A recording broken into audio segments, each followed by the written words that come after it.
ಪದವೀಧರರ ವಿಧಾನ ಪರಿಷತ್ನ ಚುನಾವಣೆ ಕುರಿತು ಜವಾಬ್ದಾರಿಯುತ ವ್ಯಕ್ತಿ ಆದರೆ ಅವನು ಯಾರದು 1,000ನೋ 2,000ನೋ ಸರಾಯಿ ಬಾಟ್ಲಿಗೂ ಆಸೆ ಪಡಲ್ಲ.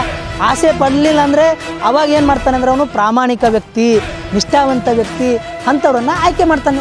ಸರ್ಕಾರಿ ನೌಕರರ ಎಲ್ಲ ಮಕ್ಕಳು ಸರ್ಕಾರಿ ಶಾಲೆಯಲ್ಲೇ ಶಿಕ್ಷಣವನ್ನು ಪಡೆಯಬೇಕು. ನಮ್ಮ ವಿದ್ಯಾರ್ಥಿಗಳಿಗೆ ಸರ್ಕಾರಿ ನೌಕರಿ ಗಿಟ್ಟಿಸೋದಾಗಲಿ ಅಥವಾ ಖಾಸಗಿ ಕಂಪ್ನಿಗಳಲ್ಲಿ ನೌಕರಿಗಳನ್ನು ಪಡ್ಕೊಂಡ್ರೆ ಇವತ್ತು ಇವರಿಗೆ ಚುನಾವಣಾ ಪ್ರಚಾರದಲ್ಲಿ ಸರಾಯಿ ಕುಡಿದು ಪಾರ್ಟಿಗಳನ್ನು ಮಾಡಿ ಮನೆ ಮನೆಗೆ ತೆರಳಿ ಪ್ರಚಾರ ಮಾಡುವಂಥ ಕಾರ್ಯಕರ್ತರು ಸಿಗಲ್ಲ.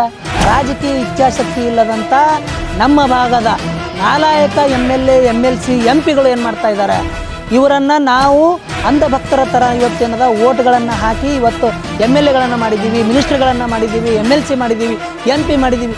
ಇವರು ಯಾಕೆ ಅವರಿಗೆ ಒಯ್ದು ವಿಧಾನಸೌಧ ಮತ್ತು ಪಾರ್ಲಿಮೆಂಟಲ್ಲಿ ತುಂಬಿಸಿದ್ದೀವಿ? ನಾವು ನಮ್ಮ ಸಮಸ್ಯೆಗಳನ್ನು ಬಗೆಹರಿಸಬೇಕು.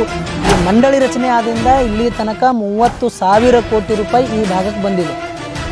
ಈ 30,000 ಕೋಟಿ ರೂಪಾಯಿ ಒಂದು ವೇಳೆ ಸಮರ್ಪಕವಾಗಿ ಸರಿಯಾದ ರೀತಿಯಲ್ಲಿ ಅನುಷ್ಠಾನ ಮಾಡಿದ್ರೆ ಯಾವುದೇ ಹಳ್ಳಿಯಲ್ಲಿ ಯಾವುದೇ ಮೂಲಭೂತ ಸೌಲಭ್ಯದ ಕೊರತೆಯೇ ಇರ್ತಿರಲಿಲ್ಲ ಇಲ್ಲಿ ತನಕ. ನಾಚಿಕೆ ಮಾನ ಮರ್ಯಾದೆ ಅನ್ನೋದು ಯಾವುದೂ ಇಲ್ಲ.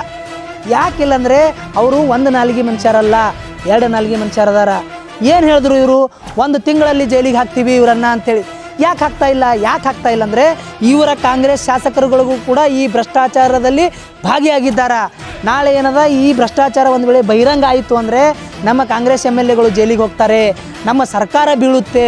ಇವತ್ತು ಇವರಿಗೆ ಅಧಿಕಾರ ಬೇಕು ವಿನಃ ಅಭಿವೃದ್ಧಿ ಬೇಕಾಗಿಲ್ಲ.